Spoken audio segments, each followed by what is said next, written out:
Hello friends, welcome to the MPS academy. I hope आप सभी अच्छे होंगे, पढ़ाई कर रहे होंगे, घर पे सेफ होंगे। देखिए, आज के इस लेसन में हम लोग सोल्व करेंगे एमबी पब्लिकेशन के बुक से SSC CGL tier 1 set number 37 2018 के क्वेश्चंस को। ठीक, यहाँ पर लिखा गया है 2017। इट मीन्स ये सेशन 2017 है, एग्जाम कंडक्ट हुआ था 2018 में एसएससी सीजीएल टीयर 1 का। तो हम लोग 2018 के सीजीएल टीयर 1 के क्वेश्चंस को सोल्व कर रहे हैं एमबी पब्लिकेशन के बुक से, सेट है नंबर 37। ठीक, तो अगर आप लोग जो हैं एमबी पब्लिकेशन का रेगुलर प्रैक्टिस कर रहे हैं, अगर उनका सॉल्यूशन कर रहे हैं खुद से, अगर कुछ समझ में ना आए तो आप लेसन को यहाँ पर आइए। हर ईयर का जो है आपको सॉल्यूशन यहाँ पर मिल रहा है। इसके पहले जो है आपको 2016 के क्वेश्चंस हम लोग कर लिए हैं, 2019 के क्वेश्चंस कर लिए हैं, अभी हम लोग 2018 कर रहे हैं। ठीक, और इसके जस्ट बाद जो है हम लोग 2020 में जो भी एग्जाम्स हुए हैं, CHSL PT, CGL PT, CGL mains, stenographer और CPO, इन सारे क्वेश्चंस को भी हम लोग यहाँ पर सोल्व करेंगे, क्योंकि हम लोगों ने जितने ईयर्स का भी क्वेश्चन का सॉल्यूशन किया है एमबी पब्लिकेशन से, इसमें आपको CGL PT, CHSL PT, CPO PT, stenographer, CPO mains और CGL मेंस, इन सारे क्वेश्चंस को हम लोगों ने किया है। ठीक, तो आप जाकर प्लेलिस्ट में देख सकते हैं, जो हमारा यूट्यूब चैनल है द एमपीएस एकेडमी। अब उसके प्लेलिस्ट सेक्शन में जाइए, ठीक है, और उसमें आपको मिलेगा MB book solution 2016, MB book solution 2018, MB book solution 2019। ठीक, तो आप जिस ईयर का भी आपको देखना है, आप जाकर उस प्लेलिस्ट में लेसन को कंप्लीट देख सकते हैं। अगर आपको कुछ समझ में आए तो कमेंट बॉक्स में तुरंत कमेंट कर दीजिएगा। चलिए आते हैं क्वेश्चन नंबर 1 और 2 पे। यहाँ पर डायरेक्शन ये कहता है कि आपको एक सेंटेंस दिया गया है, उसके 4 पार्ट्स हैं, उस 4 पार्ट्स में से कोई एक पार्ट जो एरर है उसे ही आपको आंसर के रूप में चूज करना है। अगर आपको लगता है कि उस सेंटेंस में कोई एरर नहीं है तो आप जाइए नो एरर वाले ऑप्शन के साथ। Question number 1, the view of the down stream and directly down the bridges was awesome. The view of the down stream and directly down the bridges was awesome. अब यहाँ पर देखिए, the view of the down stream, यहाँ तक कोई दिक्कत नहीं, the view of down stream. ठीक, एंड डायरेक्टली डाउन, यहाँ पर देखिए 2 वर्ड्स लिखे गए हैं, डायरेक्टली और डाउन। ठीक, ये डाउन जो वर्ड है ये एक नाउन है। ठीक, ये क्या है, एक नाउन है। डायरेक्टली क्या है, एक एडवर्ब है। क्या है, डायरेक्टली एक एडवर्ब है। ये हम आपको पीडीएफ भी इसका शेयर किए हैं, ठीक है, टेलीग्राम चैनल पे हाल ही में, क्योंकि आईबी का एग्जाम होने वाला है। तो आईबी डायरेक्ट आपसे पूछता है कि कौन सा वर्ड इसमें एडवर्ब है, कौन सा वर्ब जो वर्ड है आपका एडजेक्टिव है, कौन सा वर्ड जो है आपका वर्ब है। ठीक, तो ये कैसे पहचाना है आपको, उसका पीडीएफ हम टेलीग्राम चैनल जो है हमारा द एमपीएस एकेडमी, वहाँ पे हम उसको जो है आपको शेयर किए हैं। तो आप चाहें तो टेलीग्राम चैनल पे जाके जो है उस पीडीएफ को आप पढ़ सकते हैं। ठीक है, क्योंकि आईबी में डायरेक्ट ऐसे क्वेश्चंस पूछे जाते हैं। आईबी का भी एग्जाम होने वाला है आपका 3rd वीक फरवरी मंथ में। तो आप लोग जो है अच्छे से पढ़ते रहिए। ये जो क्वेश्चंस हैं आईबी के लिए भी उतना ही इंपॉर्टेंट है जितना आप एसएससी के लिए इसका इंपॉर्टेंस समझते हैं। ठीक, तो आईबी में भी इसी तरह के क्वेश्चंस पूछे जाते हैं। तो लेसन को कंप्लीट देखिए। ऐसे हम आईबी के लिए जो है एक सेपरेट प्लेलिस्ट वहाँ पर बना चुके हैं। आप जाइए प्लेलिस्ट सेक्शन में और वहाँ पर आप जाके देख सकते हैं, सारे लेसन उसमें ऐड हैं, सारे इंपॉर्टेंट लेसन हैं। ठीक, चलिए अब यहाँ पर आते हैं। चूँकि यहाँ पर हम देख रहे हैं एक नाउन है और एक जो है एडवर्ब है। ठीक, तो एक नाउन को मॉडिफाई करने के लिए हम एक एडजेक्टिव का यूज़ करते हैं। क्या यूज़ करते हैं, नाउन को मॉडिफाई करने के लिए हम एक एडजेक्टिव का यूज़ करते हैं। चूंकि यहाँ पर एडवर्ब है, इसलिए जो है हम इस एडवर्ब को हम एडजेक्टिव फॉर्म में चेंज करेंगे, यानी कि डायरेक्टली की जगह जो है हम डायरेक्ट का यूज़ करेंगे। तो ऑप्शन बी में जो है आपका एरर है, the view of the down stream and direct down the bridge was awesome. ठीक, तो डायरेक्टली डाउन की जगह हम क्या यूज़ करेंगे, डायरेक्ट डाउन, यानी कि यहाँ पे हम एक एडजेक्टिव का यूज़ करेंगे। ठीक है, तो यहाँ पर जो आपका राइट आंसर है वो है आपका option B. Question number 2, his name was hardly known out his known country. ठीक, हिज नेम वाज हार्डली, यानी कि उसका नाम जो है ना के बराबर ही जाना जाता है, आउट हिज ऑन कंट्री, यानी कि उसके अपने देश के बाहर जो उसका नाम न के बराबर जाना जाता है। ठीक, तो यहाँ पर जो है हम आउट के बाद ऑफ का यूज़ करेंगे। आउट ऑफ, आउट ऑफ मतलब क्या होता है, के बाहर। ठीक है, तो यहाँ पर जो है ऑफ वर्ड मिसिंग है, हम जाएंगे ऑप्शन बी के साथ। यहाँ पे आपको known out of his on country, यानी कि उसके अपने देश के बाहर उसे कोई नहीं जानता है, उसका नाम बहुत कम लोग ही जानते हैं। ठीक, तो यहाँ पर जो आपका हो जाएगा आउट के बाद आपको ऑफ का यूज़ करना है। आते हैं क्वेश्चन नंबर 3 to 4 पे। यहाँ पे आपको फिल इन द ब्लैंक करना है। ठीक है, फिल इन द ब्लैंक। चलिए, the fun fill in the blank reduced significantly when mom decided to tag along, यानी कि मॉम ने चाहा कि मैं अकेले खेलूंगी, इसलिए जो है यहाँ पर हमारा फन जो है वो क्या हुआ, जो है वो फन का जो भाग है वो कम हो गया। रिड्यूस यानी कि कम होना। जैसे मान लीजिए कि आप खेल रहे हैं, ये ग्राउंड है, अब यहाँ पर आप सभी की मम्मी आ गई या पापा आ गए, बोले चलो अब पढ़ो, ठीक। तो क्या हुआ, आपका जो ये फन करने वाला जो पार्ट है, मतलब जो भी आप यहाँ पर कर रहे थे इस पार्क में या प्लेग्राउंड में, आप क्रिकेट खेल रहे हैं, बैडमिंटन खेल रहे हैं, हॉकी खेल रहे हैं, जो भी, तो ये फन का जो भाग है आपका क्या हुआ, रिड्यूस हो गया इससे, क्योंकि अब आप खेल नहीं पाइएगा, ठीक। तो यहाँ पर यही है कि जो फन का भाग है वो आपका कम हुआ। ऑप्शन देखते हैं। मार्क यानी कि चिन्ह, साइन यानी कि संकेत, क्वेश्चन यानी कि भाग, और मूवमेंट यानी कि पल। तो राइट आंसर जो है यहाँ पे आपका ऑप्शन सी, यानी कि जो फन वाला भाग है वो आपका रिड्यूस हो गया। क्वेश्चन नंबर 4, द शेफर्ड यानी कि जो भेड़िया जो चराते हैं, guarded a large fill in the blank of ship and allow them to move from pasture to pasture. तो यहाँ पर ऑफ शिप, हम इसके साथ डायरेक्ट ऑप्शन डी यानी कि फ्लॉक ऑफ शिप, यानी कि जो यहाँ पर बात हो ही गया कि जो चलाते हैं उन्हें, तो उसके लिए हम क्या यहाँ पे यूज़ करेंगे, झुंड, जो सीप का जो झुंड है उसे, तो फ्लॉक ऑफ सीप यहाँ पर हम जाएंगे ऑप्शन डी के साथ। बाकी ऑप्शंस देखें तो ब्लॉक मतलब होता है रुकावट, खंड भी होता है, जैसे खंड विकास पदाधिकारी, बीडीओ, ब्लॉक बीडीओ ऑफिसर जो होते हैं ब्लॉक लेवल, तो यहाँ पर ये हो गया खंड, मतलब इसका हो गया, या फिर रुकावट भी हो गया। कल्चर यानी कि संस्कृति, शॉल SHOLE इसका मतलब क्या होता है, इसका मतलब छिछला हो जाना, और फ्लॉक मतलब आपका झुंड हो गया, ठीक। आते हैं क्वेश्चन 5 to 6 पे। यहाँ पे आपको सिमिलर यानी कि सिनोनिम बताना है। फैसिमाइल इसका मतलब क्या होता है, इसका मतलब होता है प्रतिछाया, यानी कि आप जो है कि कोई चीज़ जो है वो किसी के जैसा ही दिखता है, ठीक है। ऑप्शन देखते हैं। डिस्पैरेट इसका मतलब क्या होता है, इसका मतलब होता है असमानता, विषमता। रेपेलिका यानी कि प्रतिछाया, किसी की तरह होना, ठीक। तो ऑप्शन बी आपका यहाँ पर राइट आंसर है। पेक्यूलर यानी कि अनोखा, अजीब। कॉन्ट्रास्ट यानी कि विपरीत, आपके विरोध में, ठीक। क्वेश्चन नंबर 6, चौविनिज्म इसका मतलब क्या होता है, इसका मतलब होता है कि अंधराष्ट्रीयता, यानी कि आप जो है एकदम अंधे होकर किसी चीज़ को मान लेते हैं, ठीक है, तो उसे बोला जाता है। ऑप्शंस देखते हैं। न्यूट्रल यानी कि निष्पक्ष, अलूफ यानी कि अलग, जिलेट्री यानी कि कट्टरता, जिसमें आप जो है एकदम आंख बंद करके कोई भी चीज़ मान लेते हैं, ठीक। तो यहाँ पे आपका सिनोनिम ऑप्शन सी हो गया। इवन हैंडेड इसका मतलब क्या होता है, निष्पक्ष होता है। तो ये दोनों देखिए, न्यूट्रल और इवन हैंडेड जो है ये दोनों एक दूसरे के सिनोनिम है, इसे आप याद रखिएगा, इसका मतलब होता है निष्पक्ष, ठीक है। तो यहाँ पर आपका जो राइट आंसर है वो है आपका ऑप्शन सी। सारे वर्ड्स आपके लिए इंपॉर्टेंट है, एक भी वर्ड मिस मत करिएगा। एसएससी हमेशा इस तरह से क्वेश्चन जो है आपसे बनाकर पूछता है। क्वेश्चन नंबर 7 to 8 यहाँ पे आपको अपोजिट यानी कि विपरीत बताना है। मेलोडी यानी कि सुर, मतलब कि जो अच्छा संगीत, जो मतलब जिसका आवाज़ जो है बहुत ही मधुर आपको लगता हो सुनने में, जैसे कि अरिजीत सिंह के सॉन्ग्स मेलोडियस हैं, यानी कि बहुत ही मधुर हैं, ठीक।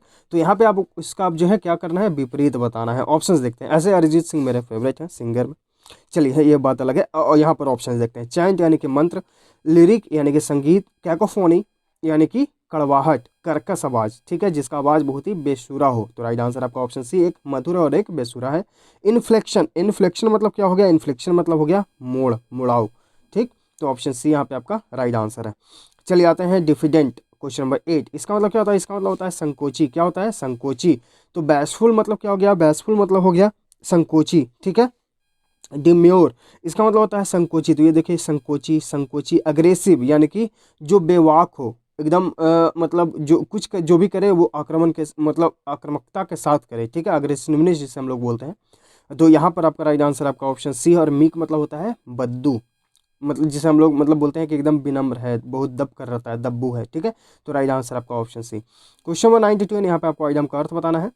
To have a finger in every pie. अच्छा हाँ, कुछ जो है ये कमेंट कर रहे थे कि मेंस के भी क्वेश्चंस को सॉल्यूशन कराइए, तो ज़रूर होगा, आप लोग टेंशन नहीं लीजिए। अभी पीटी के क्वेश्चंस हम लोग प्रीवियस भी आप लोग देख चुके होंगे, जो हमें रेगुलर फॉलो कर रहे हैं। आप देखते होंगे कि पहले हम 25 क्वेश्चंस से सोल्व करते हैं, फिर 50 क्वेश्चंस, और फिर जो होते हैं 100 क्वेश्चंस, क्योंकि स्टेनोग्राफर में 100 क्वेश्चंस होते हैं, सीपीयू में आपका 50 क्वेश्चंस होता है, ठीक है। और उसके बाद फिर हम लोग सीजीएल मेंस के भी क्वेश्चंस करते हैं, या तो 100 करके या फिर 50 करके, ठीक है। जो सीजीएल मेंस या फिर सीपीयू मेंस के जो क्वेश्चन होते हैं 200 मेंस वाले। तो यहाँ पर जो है आप लोग टेंशन नहीं लीजिए, हम लोग हर एक लेसन को अच्छे से यहाँ पर सोल्व करेंगे। पूरा एमबी पब्लिकेशन आप जो है अच्छे से समझ लीजिएगा। बस आप लोग जो है क्या करें, सपोर्ट करें, लेसन्स को ज़्यादा से ज़्यादा शेयर करें। आप खुद देख रहे हैं कि हम रेगुलर आपको एमबी पब्लिकेशन बुक का सॉल्यूशन करा रहे हैं, वो भी डिटेल में। आप चाहें जिनके पास बुक है, आप बुक के लैंग्वेज को भी मिला लीजिए, क्योंकि पीछे आंसर भी दिया रहता है, ठीक है, बुक में सॉल्यूशन भी दिया रहता है, तो आप चाहें तो उससे भी मिला सकते हैं। आपको खुद ब खुद जो है डिफरेंसेस पता चल जाएगा जो हम बताते हैं और जो बुक में भी एक्सप्लेनेशन दिया रहता है। अब कुछ चीज़ें जो है सिमिलर तो रहेंगी ही, ठीक है। अब जैसे मान लीजिए कि बुक है, तो इसका अगर सिनोनिम आपको बुक में किस किताब या पुस्तक लिखा हुआ है, तो हम भी तो इसका बुक या पुस्तक या किताब ही बताएंगे, ठीक है। ये बस हम एग्जाम्पल के तौर पे आपको बता रहे हैं, ठीक है। तो कुछ चीज़ आपको सिमिलर मिलेंगे ही, लेकिन आप बाकी भी देखेंगे तो मेरा समझाने का तरीका और बुक का लैंग्वेज आप डिफरेंस जो है देख सकते हैं, ठीक। चलिए आते हैं क्वेश्चन नंबर 9 to 10 पे। ये आपके ऊपर है, अगर आपको पसंद आ रहा है आप लाइक करिए, नहीं पसंद आ रहा है डिसलाइक करिए, और कमेंट भी करिए कि आपको जो है कैसे, मतलब जो है अगर कुछ अच्छा ना लगे या फिर आपको कुछ सजेशन देना है तो कमेंट बॉक्स में ज़रूर दीजिएगा, ठीक है। उससे क्या होगा कि हमें भी पता चलेगा कि आप लोगों को पसंद आ रहा है या फिर कुछ और मतलब चाहिए इसमें, मतलब एक्स्ट्रा कुछ ऐसा, ठीक है। तो आप जरूर कमेंट करिएगा। क्वेश्चन नंबर 9 है आपका, to have a finger in every pie. इसका मतलब होता है कि आपने बहुत सारे क्रियाकलापों में, मतलब कि बहुत सारे एक्टिविटीज़ में आपने अपना हाथ लगा लिया है, ठीक। तो यहाँ पर जो राइट आंसर है वो कौन सा है, टू फाइट विद एवरीबॉडी, यानी कि हर किसी से लड़ लेना, eliminate. To be involve in a large and very number of activities और एंटरप्राइजेज, यानी कि आप बहुत सारे क्रियाकलापों में अपना हाथ लगा लिया। ऑप्शन बी यहाँ पे आपका राइट आंसर है, यानी कि आप उसमें सम्मिलित हो गए, इन्वॉल्व हो गए। तो राइट आंसर आपका ऑप्शन बी है। Question number 10, to make up one's mind. इसका मतलब होता है किसी चीज़ में आप जो है आपने क्या कर लिया, निश्चय कर लिया है। अब क्या कर लिया, निश्चय कर लिया, आपने निर्णय ले लिया है कि मुझे अब यही करना है। जैसे आपने निर्णय लिया है कि मुझे 2021 में सिलेक्शन लेना है एसएससी में, वो भी अच्छा खासा पोस्ट 4600 पे ग्रेड ही लीजिएगा, इसमें मज़ा ज़्यादा है, ठीक। तो 4600 पे ग्रेड की जो नौकरी है, आप अब इसमें देखिए, इनकम टैक्स इंस्पेक्टर हो गया, एक्साइज इंस्पेक्टर हो गया, एक्सटर्नल अफेयर्स हो गया, ठीक। और फिर आपका आईबी में भी है, असिस्टेंट मिनिस्ट्री ऑफ डिफेंस में भी है, बहुत सारे पोस्ट हैं। मिनिस्ट्री ऑफ रेलवेज भी हैं 4600 पे ग्रेड जिसे असिस्टेंट के लेवल, और भी फिर आपके 2400 पे ग्रेड जिसे आप टीए टैक्स असिस्टेंट वगैरह कर सकते हैं। तो ये आप जो है लेकिन लीजिएगा तो 4600 ही, थोड़ा सा मेहनत ज़्यादा कर लीजिए। 4600 पे ग्रेड, सैलरी हैंडसम बनता है 60-62 का स्टार्टिंग में, तो आराम से एंजॉय कर सकते हैं, ठीक। चलिए यहाँ पे आते हैं। तो यहाँ पे आप जो है निश्चय कर लिया कि आपने एसएससी का नौकरी ले लेना है, ऑप्शन बी यहाँ पे आपका राइट आंसर हो जाएगा, ठीक। आते हैं क्वेश्चन 11 to 12 पे। यहाँ पे आपको ब्रैकेट वाले सेक्शन को इंप्रूव करने की जरूरत है तो करें, नहीं तो फिर नो इंप्रूवमेंट ऑप्शन के साथ जाएंगे। We might have doing something to help you, यहाँ पर माइट है, ठीक। ये आपका एक्सिलरी वर्ब है, मोडाल्स। तो यहाँ पर जो है आपका इस तरह के सेंटेंसेस अगर ये पास्ट में चेंज हो, सॉरी पैसिव में चेंज हो, तो हैव प्लस वर्ब का थर्ड फॉर्म यूज़ करें, ठीक। तो अगर आपको रूल याद है तो आप डायरेक्ट जाएंगे ऑप्शन सी के साथ, we might have done something to help you, यानी कि हम लोगों ने जरूर आपके लिए, आपकी मदद करने के लिए कुछ किया होता, ठीक। मे का आपका जो है ये पास्ट फॉर्म हो गया माइट, ठीक। मे का माइट यानी कि हो सकता है, और ये हम लोग कर सकते थे शायद, ठीक। चलिए आते हैं question number 12, he to be positively rude. यहाँ पर ऑप्शंस को अगर आप देखेंगे तो he was being, he were, he के साथ आप वेयर का यूज नहीं कर सकते, एलिमिनेट। ही बीइंग यहाँ पे आपको हेल्पिंग वर्ब दिया ही नहीं है, तो हम जाएंगे ऑप्शन ए के साथ, ही वाज बीइंग पॉजिटिवली र्यूड, यानी कि वो थोड़ा र्यूड बिहेव कर रहा था, ठीक। तो यहाँ पर जो आपका राइट आंसर है वो आपका ऑप्शन ए हो गया। बीइंग मतलब होता है होना, क्या होना, बीइंग मतलब किसी का होना, ठीक। जैसे इट इज़ बीइंग रेनिंग, यानी कि बारिश हो रही है, ठीक। तो यहाँ पे बीइंग हो गया होना, और यहाँ पे हो गया मतलब कि वो र्यूड हो रहा था, ठीक। क्वेश्चन नंबर सॉरी 13 to 14, यहाँ पे आपको OWS का अर्थ बताना है। डिस्टॉर्टेड रिप्रेजेंटेशन ऑफ समथिंग, यानी कि किसी चीज़ को आपने तोड़ मरोड़ कर बताया है, ठीक। उसे कहा जाता है ट्रेवेस्टी, यानी कि ऑप्शन ए आपका राइट आंसर है। बाकी ऑप्शन है स्टॉलमेंटी, यानी कि गंभीरता, सीरियसनेस, गंभीरता, ग्रेविटी, यानी कि गंभीरता या फिर भारी भरकम भी होता है। Question 14, a feeling of intense longing for something, यानी कि आपने जो है किसी चीज़ की तड़प रखी है, लालसा रखी है, ठीक है। तड़प, लालसा, जैसे कि आप प्रिपरेशन कर रहे हैं 1 साल से, पिछले साल नहीं हुआ, या इस साल CHSL कट ऑफ इतना चला गया नहीं हुआ, ठीक। ये आपके अंदर तड़प है कि मुझे SSC क्रैक करना है, ठीक। ये आपका लालसा अंदर है आपका जगे हुए, ठीक। तो इसके लिए आपको क्या करना होगा, हार्डवर्क जितना ज़्यादा हो सके उतना करिए। कोई भी सेक्शन में दिक्कत हो, हमारे टेलीग्राम चैनल है दैम अकेडमी, आप उसके जो है डिस्कशन ग्रुप में आप क्वेश्चन पूछ सकते हैं, चाहे आप मैथ्स का पढ़ रहे हो, रीजनिंग पढ़ रहे हो, GS पढ़ रहे हो, इंग्लिश पढ़ रहे हो, आपको वहाँ पर रिस्पॉन्स मिलेगा, ठीक। क्वेश्चन नंबर 15 to 16, यहाँ पे आपको जो है आज क्या करना है। अच्छा चलिए, इसमें जो बाकी ऑप्शंस हैं ये भी देख लेते हैं, ये हम लोगों ने नहीं दिखा। इसका मतलब हो गया अर्निंग, यानी कि लालसा, तड़प। तो राइट आंसर आपका ऑप्शन है अपैथी, यानी कि उदासीनता, सैटिटी यानी कि संतुष्टता, संतुष्टि, और ग्रेटिफिकेशन मतलब ही होता है आपका सौम्यता, सॉरी संतुष्टि, ठीक। राइट आंसर आपका ऑप्शन ए। क्वेश्चन 15 to 16, आज यहाँ पे आपको करेक्ट स्पेल को चूज करना है। डेली हम लोग पढ़ रहे थे इनकरेक्ट, आज हम लोग को चूज करना है करेक्ट स्पेल, ठीक। तो यहाँ पर जो आपका राइट आंसर है परवर्टेड, इसका मतलब होता है आपका ऑप्शन ए। ऑप्शन ए जो है आपका करेक्ट स्पेल्ड है परवर्टेड, यानी कि बिगड़ा हुआ, क्या है, बिगड़ा हुआ, विकृत। तो राइट आंसर आपका ऑप्शन ए है। बाकी देखिए सब प्रोबेबिलिटी ही लिखे गए हैं, लेकिन करेक्ट स्पेल्ड आपका option A. Question number 16, blindness. Blindness मतलब क्या होता है? इसका मतलब होता है सौम्यता या फिर विनय आप बोल सकते हैं, ठीक। इसका जो करेक्ट स्पेल्ड है वो है आपका option D, blindness. Question number 17 to 18, यहाँ पे आपको सेंटेंस अरेंजमेंट करना है। इसके लिए हम लोग ने क्या सीखा है? चारों सेंटेंस को पढ़ेंगे और उसमें से एक सब्जेक्ट निकालेंगे। इसके लिए आपको ज़्यादा से ज़्यादा इस पर मेहनत करना है, ठीक है, क्योंकि एसएससी सीजल में आपको 20 क्वेश्चंस मिलेंगे। अगर आप अच्छे से प्रैक्टिस इसका नहीं करिएगा तो आपको बहुत दिक्कत होगा। हर एक मार्क आपके लिए इंपॉर्टेंट है, ठीक। तो यहाँ पर द वर्निंग सन, यहाँ पर आपको सब्जेक्ट गिवन है, ठीक। अब इसके बाद जो है आपको क्या करना है कि कनेक्ट करना है इसको, ठीक। तो यहाँ पर आपका ऑलरेडी सब्जेक्ट दिया गया, तो सब्जेक्ट के बाद आपको क्या लेना है? एक वर्ब लेना है, ठीक। तो यहाँ पर देखिए वर्ब एक सीम यहाँ पर आपको दिख रहा है, तो आप इसे कनेक्ट कर दीजिए, यानी कि आप वाई के साथ जा सकते हैं। तो यहाँ पर ऑप्शंस आप एलिमिनेट तुरंत कर दीजिए, ऑप्शन डी के साथ आप जाइए, क्योंकि एक सब्जेक्ट आपका दिया गया है। अब इसके बाद आपका एक वर्ब आना है, तो वर्ब सिर्फ इसमें एक हमारा सीम ही दिख रहा है, तो हम क्यों बाकी ऑप्शंस को देखें? ऑप्शंस को एलिमिनेट करिए, ऑप्शन डी के साथ जाइए। क्वेश्चन नंबर 18, ये आप खुद से प्रैक्टिस करिए, एकदम ईजी है, ठीक है।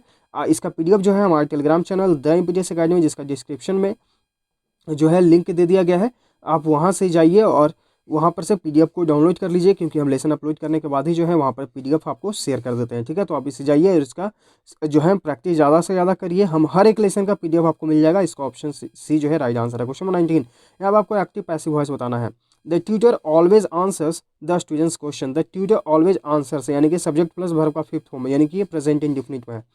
तो जब आप इसका पैसिव वॉइस बताएंगे तो is am are plus verb का थर्ड फॉर्म प्लस बाई का यूज़ होगा, ठीक। तो यहाँ पर आपका जो सब्जेक्ट बन जाएगा वो बन जाएगा the subject the students question, यानी कि प्लूरल है, तो इसके साथ आप क्या यूज़ करेंगे? आर का यूज़ करेंगे। तो आर वाले ऑप्शन को देखिए और उसे अपना राइट आंसर चूज करिए, ठीक। तो यहाँ पर ऑप्शंस को अगर आप देखेंगे तो यहाँ पर इसका यूज़ गलत, क्वेश्चंस आंसर यहाँ तो ये गलत है, क्योंकि आपका सब्जेक्ट यहाँ पर द स्टूडेंट्स क्वेश्चन है। तो यहाँ पर देखिए the student questions are always answered by the teacher, option C यहाँ पे आपका राइट आंसर हो जाएगा। क्वेश्चन नंबर 20, यहाँ पे आपको नारेशन यानी कि indirect direct speech. Mother said will you tell me what it means Pritam. Mother said यानी कि पास्ट, तो इस वाले पार्ट को भी आप पास्ट में ही चेंज करें, यानी कि जो इन्वर्टेड कॉमा के अंदर वाला पार्ट है, और उसके बाद अपना आप राइट आंसर चूज करें। तो यहाँ पर जो इसका राइट आंसर है वो है आपका ऑप्शन सी। यहाँ पर देखिए विल है तो इसका पास्ट फॉर्म हो जाएगा would tell her what it meant, ठीक। तो यहाँ पर देखिए जब भी जो है इंट्रोगेटिव सेंटेंस हो तो आप इफ़ का यूज़ करें, क्योंकि यहाँ पर जो है डैट का यूज़, इसलिए ऑप्शन बी एलिमिनेट। यहाँ पर इफ़ के यूज़ तो है लेकिन बिल का जो का यूज छोड़ दिया गया, इसलिए भी एलिमिनेट। और यहाँ पर देखिए विल का यूज़, तो यहाँ पर राइट आंसर आपका ऑप्शन सी। अगर ये पास्ट है तो आप इस वाले पार्ट का जो वर्ब है उसे भी आप पास्ट में ही बनाएं, ठीक। क्वेश्चन नंबर 21 to 25, अगर आपको दिक्कत है नारेशन में तो हमारा टेलीग्राम चैनल पे आप जाएंगे द एमपीटीएस अकेडमी, वहाँ पे आप सर्च आइकन में सर्च करेंगे नारेशन, ठीक। तो नारेशन के नाम से आपको एक पीडीएफ मिलेगा, आप उस पीडीएफ को अच्छे से पढ़ लीजिए। हर प्रकार के क्वेश्चंस उसमें आपको कराए गए हैं। आप चाहें तो एकदम जाकर डाउनलोड करिए और सीखिए। कोई दिक्कत हो तो कमेंट बॉक्स में या फिर आप डिस्कशन ग्रुप में भी पूछ सकते हैं, ठीक। चलिए पढ़ते हैं अब हम लोग, कहाँ गया, हाँ यहाँ पे जो है आपको एक पैसेज दिया गया है और इसे पढ़कर जो है आपको इन 5 क्वेश्चंस को सॉल्व करना है, ठीक। चलिए, prebiotics are lesser known gut health promoters which serve as food for good bacteria inside the gut. Gut मतलब क्या होता है? आंत। जो प्री बैक्टीरियस है वो जो है आंत से संबंधित, वो जो है आपका आंत से संबंधित विज्ञान है। आर द लेसर नोन यानी कम जाने जाते हैं gut health promoters which serve as food for good bacteria inside the gut, यानी कि जो हमें अच्छा खाना बैक्टीरिया से जो है हमें अंदर देते हैं आंत में। We found that dietary prebiotics can improve non REM यानी कि random eye movement, sleep as well as REM, sleep after a stressful event. यानी कि ये क्या करता है कि अगर हम एक तनावपूर्ण इवेंट मतलब कि करते हैं, तनावपूर्ण काम भी करते हैं, स्ट्रेसफुल यानी कि तनावपूर्ण अगर कोई काम करते हैं फिर भी जो है हमें ये नींद प्रोवाइड करता है, से रॉबर्ट थॉमसन। ऐसा किसने कहा है? Robert Thomson, a PhD researcher at University of Colorado Boulder in the US prebiotics, यानी कि वो जो है प्रोफेसर हैं कोलोराडो बोल्डर यूनिवर्सिटी में, PhD प्रोफेसर हैं, ठीक है। यहाँ पर है प्रीबायोटिक्स आर डाइटरी फाइबर्स, ये जो है हमारे अंदर डाइटरी फाइबर्स होते हैं found naturally in food like artichokes, यानी कि वो जो है किन में पाए जाते हैं? तो आर्टिहोक्स में पाए जाते हैं, रॉ गार्लिक में पाए जाते हैं, लिक्स ऑन ओनियंस यानी कि प्याज में पाए जाते हैं। When beneficial bacteria digest probiotic fibre, यानी कि अगर वो पचा लेते हैं मतलब हम हमारे अंदर, they not only multiply improving overall gut health, यानी कि वो सिर्फ हमारे आंत के स्वास्थ्य को नहीं सुधारते हैं but also they release metabolic by products, यानी कि वो जो है मेटाबॉलिक प्रोडक्ट, मेटाबॉलिक यानी कि पचाने वाली जो है प्रोडक्ट भी रिलीज करते हैं अंदर अंदर। Researchers fed 3 week old male, यानी कि रिसर्चर्स क्या करते हैं कि 3 सप्ताह जो बच्चे हैं उस पर उन्होंने ये बताया diet of other either standard चाव और चाव डाइट इंक्लूडेड प्रीबायोटिक्स, यानी कि आप एक सिंपल खाना लीजिए और एक जो है ये प्रीबायोटिक्स वाले खाने को लीजिए। They can monitor the rats body, उन्होंने जो है रैट यानी कि चूहा के बॉडी पर ये किया। Temperature, gut bacteria and sleep wake cycles using EEG और brain activity testing over time, यानी कि उन्होंने जो है ऐसा करके ईईजी टेस्ट किया जो कि ब्रेन से संबंधित है। तो ये आपको एसएससी में ये पूछा भी गया है कि ईईजी ये जो है टेस्ट ये किससे संबंधित है, तो आप बता सकते हैं ब्रेन से। ठीक, यहाँ पर देखिए, यहाँ पर दिया गया भी है। ठीक, तो ये आपके लिए जीएस हो गया। फाइंडिंग्स रिवील दैट, यानी कि हमें ये पता चलता है इससे कि rats on the prebiotic diet spend more time in non rapid IMN, यानी कि जो प्रीबायोटिक जो यूज करते हैं पालन, वो जो है ज़्यादा समय एक्टिव रहते हैं। Which is restful and resortive, यानी कि बहुत ही आरामदायक और रिसोर्टिव भी है than those on the non prebiotic diet, यानी कि जो नॉन प्रीबायोटिक डाइट है उनसे ज़्यादा कौन एक्टिव रहते हैं, जो प्री बायोटिक डाइट को पालन करते हैं। ठीक, चलिए आते हैं व्हाट आर प्रीबायोटिक्स। तो प्रीबायोटिक्स क्या है, तो ये है आपके डाइटरी फाइबर्स, यहाँ पे हम लोग हमेशा देख रहे हैं ये वर्ड प्रीबायोटिक फाइबर, तो यहाँ पर राइट आंसर आपका ऑप्शन बी है, सॉरी ए है। What type of sleep is restorative, तो किस प्रकार का जो नींद है वो रिसोर्टिव होता है, तो NREM, यहाँ देखिए non rapid eye movement, option है आपका यहाँ पर राइट आंसर है। How our metabolic by products release, तो मेटाबॉलिक जो प्रोडक्ट्स हैं वो रिलीज कैसे होते हैं, तो वो जो है जब बैक्टीरिया डाइजेस्ट करती है डाइटरी फाइबर्स को, यहाँ पे हम लोगों ने पढ़ा है। ठीक, आप अच्छे से पढ़िएगा, इसका पीडीएफ आपको मिल जाएगा टेलीग्राम चैनल पे। How can sleep wake cycles be monitor, तो ये जो है साइकिल वेक है कैसे मॉनिटर होते हैं, तो वो होते हैं ईईजी से, यानी कि जो ब्रेन के लिए होता है। और व्हाट इज चाव, चाव क्या है, तो चाव जो है वो एक प्रकार का रैट हो जाए, रैट पर क्योंकि यहाँ पर जो है उन लोगों ने ये किया था प्रयोग। ठीक, तो यहाँ पर आपका ऑप्शन सी राइट आंसर है। तो ये है सेट नंबर 36 का डिटेल में, सॉरी 37 का डिटेल में सॉल्यूशन। आई होप आप लोग को जो है हर एक क्वेश्चन हर एक वर्ड अच्छे से समझ में आ गया होगा। तो समझाने का तरीका अच्छा लगा तो प्लीज़ लाइक करिए, शेयर करिए, अगर आप नए हैं तो सब्सक्राइब भी कर लीजिएगा और लाइक ज़रूर कर लीजिएगा। ठीक, और टेलीग्राम चैनल को ज़रूर ज्वाइन करिए, वहाँ पर आपको जो है आईबी के लिए करंट अफेयर्स प्रोवाइड किया जा रहा है, आईबी के लिए अलग से आपको आइटम्स प्रोवाइड किया जा रहा है, आईबी के लिए अलग से आपको OWS प्रोवाइड किया जा रहा है, सारे पीडीएफ फॉर्म में। ठीक है, तो आप टेलीग्राम चैनल को ज़रूर से ज़रूर ज्वाइन करिए। हम लोग मिलते हैं फिर आगे के लेसन्स में। Thank you.